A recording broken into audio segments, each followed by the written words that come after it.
বাসি খাসির মাংস কিন্তু খুব প্রিয়। আর আমাদের মতো কে কে পছন্দ করেন অবশ্যই কিন্তু কমেন্টে জানাবেন। রান্না করা খাসির মাংস যখন অল্প বেঁচে থাকে তখন আমরা পরের দিনকে গরম করে ফেনা ভাতের সাথে খাই। আর যা বলা তাই কাজ, খাসির মাংসটা পরের দিন গরম করেছিলাম, গরম করে আমরা ফেনা ভাতের সাথে খেয়েছি। আর আমার মতো কে কে এইভাবে খাসির মাংস বাসি হলে বেশি পছন্দ করেন কমেন্টে কিন্তু জানাবেন।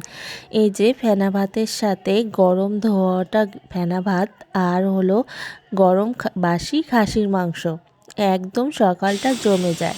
আগেও একদিন এই খাসির মাংসের একটা পোস্ট করেছিলাম, অনেকেই বলেছেন খাননি, আবার অনেকেই বলেছেন খেয়েছেন। যারা খাননি তাদেরকে বলবো অবশ্যই খাবেন।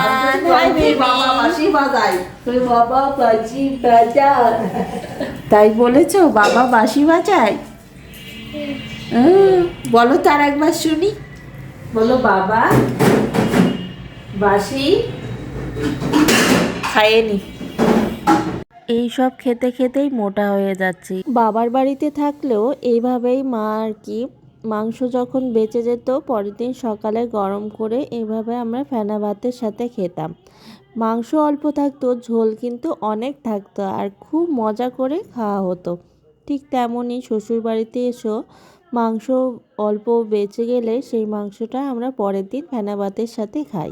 এখনই আমি এডিটিং করতে এসে যেন আমার জিভে জল চলে আসছে, কি বলবো। ভালো থাকুন, সুস্থ থাকুন।